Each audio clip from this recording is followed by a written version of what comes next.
എങ്ങനെയാണ് ഈ അവസാന ഘട്ടത്തിൽ ഒരു പ്രതീക്ഷ എന്ന് പറയുന്നത്? വലിയ ഭൂരിപക്ഷത്തിൽ ഇടതുപക്ഷ ജനാധിപത്യ മുന്നണിക്ക് നേട്ടമുണ്ടാക്കാൻ കഴിയുമെന്നുള്ളത് തന്നെയാണ് ഞങ്ങൾ പ്രതീക്ഷിക്കുന്നത്. നല്ല നേട്ടമായിരിക്കും ഉണ്ടാവുക. നമ്മുടെ കാൽക്കുലേഷനിൽ നിന്ന് യാതൊരു മാറ്റം ഉണ്ടായിട്ടില്ല.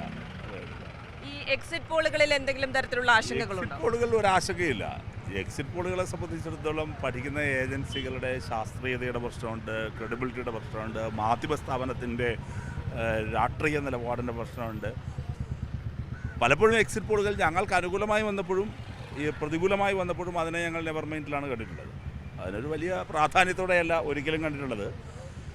ടെലിവിഷൻ ചാനലുകളിലെ ഒട്ടനവധി എൻ്റർടൈൻമെൻറ്റ് പ്രോഗ്രാമുകളിൽ ഒരു പ്രോഗ്രാം മാത്രമാണത്. അതവരുടെ റേറ്റിംഗുമായെല്ലാം ബന്ധപ്പെട്ട് നിൽക്കുന്ന ഒരു ഏർപ്പാട് മാത്രമാണ്. ഇപ്പോൾ ഇന്ത്യ പൊളിറ്റിക്കൽ അലയൻസ് തന്നെ ഡൽഹിയിൽ എക്സിറ്റ് പോളിന് മുമ്പ് തന്നെ അത്തരമൊരു സമീപനം എടുത്തു. എക്സിറ്റ് പോൾ ഏതോ ആയിക്കൊള്ളട്ടെ എന്നുള്ള നിലപാടാണ് എടുത്തത്. പഴയകാല എക്സിറ്റ് പോളുകളുടെ ചരിത്രം തന്നെ നോക്കിയാൽ മതിയാകും. 2021 ഇപ്പോൾ ആറ്റിങ്ങൽ പാർലമെൻറ്റ് മണ്ഡലത്തിൽ ഇപ്പോൾ മത്സരിക്കുന്ന ശ്രീ വി ജോയി വർക്കലയിൽ വലിയ വ്യത്യാസത്തിൽ തോറ്റുപോകുമെന്നായിരുന്നു മലയാള മനോരമയുടെ എക്സിറ്റ് പോൾ. വലിയ വ്യത്യാസത്തിൽ തോക്കുമെന്നായിരുന്നു. ജോയി ജയിച്ചു എന്ന് മാത്രമല്ല, ആകെ പോൾ ചെയ്തതിൻ്റെ പകുതിയിലധികം വോട്ട് നേടിയിട്ടാണ് വി ജോയി ജയിക്കുന്നത്. അപ്പോൾ യാതൊരു ബന്ധവുമില്ലാത്ത നിലയിലായിരുന്നു. ആരെല്ലാമാണ് PM മുഹമ്മദ് റിയാസ് തോറ്റുപോകുമെന്ന് പറഞ്ഞു, KT ജലീൽ തോൽക്കുമെന്ന് പറഞ്ഞു. അപ്പോൾ ഇതെല്ലാം തന്നെ വി അബ്ദുറഹ്മാൻ തോക്കുമെന്ന് പറഞ്ഞു. അവർ തോക്കുമെന്ന് പറഞ്ഞവരൊക്കെ പലരും ഇപ്പോൾ മന്ത്രിമാരാണ്. അപ്പോൾ അതിൽ കാര്യമില്ല.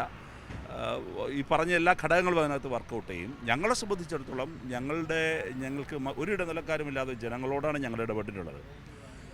ഏറ്റവും ശരിയായ ഇടതുപക്ഷ ജനാധിപത്യ മുന്നണിയുടെ തിരഞ്ഞെടുപ്പ് സംഘടനാ പ്രവർത്തനത്തിന് എല്ലാ സ്ഥലത്തും ഞങ്ങൾക്ക് സാധിച്ചിട്ടുണ്ട്. വളരെ ചിട്ടയായ പ്രവർത്തനം, കാലേ കൂട്ടി സ്ഥാനാർത്ഥികളെ നേരത്തെ തന്നെ ഫീൽഡ് ചെയ്തുകൊണ്ട് ജനങ്ങൾക്കിടയിലേക്ക് പോയി വളരെ കൃത്യമായി ഞങ്ങൾ പ്രവർത്തിച്ചു. അതിൻ്റെ ആത്മവിശ്വാസമാണ് ഞങ്ങൾക്കുള്ളത്. ഞങ്ങൾക്ക് ജനങ്ങളിൽ നിന്നുള്ള ഫീഡ്ബാക്കാണ് ഞങ്ങളുടെ എക്സിറ്റ് പോൾ. അപ്പോൾ ജനങ്ങൾ ഞങ്ങളെ സ്വീകരിച്ചിരിക്കുന്നു. ഞങ്ങൾക്ക് നല്ല പോസിറ്റീവായൊരു അനുഭവമാണ് തിരഞ്ഞെടുപ്പിൻ്റെ ഘട്ടങ്ങളിലൊക്കെ ഉണ്ടായിട്ടുള്ളത്. പിന്നെ മികച്ച സ്ഥാനാർത്ഥിമാരാണ്. ഇടതുപക്ഷ ജനാധിപത്യ മുന്നണി ഗവൺമെൻറ്റിൻ്റെ ഭരണ നേട്ടങ്ങൾ തീർച്ചയായും ഈ തിരഞ്ഞെടുപ്പിൽ ഞങ്ങൾക്ക് ഗുണകരമായി മാറും.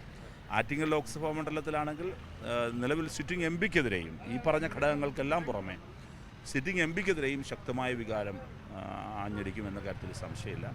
അതുകൊണ്ട് തന്നെ നല്ല വ്യത്യാസത്തിൽ, നല്ല ഭൂരിപക്ഷത്തിൽ ഞങ്ങൾ ജയിക്കും. ഇനിയിപ്പോൾ മിനിറ്റുകൾ മാത്രം മതി കൗണ്ടിങ് ആരംഭിക്കാൻ. ഞങ്ങളെല്ലാം നല്ല പ്രതീക്ഷയിലാണ്.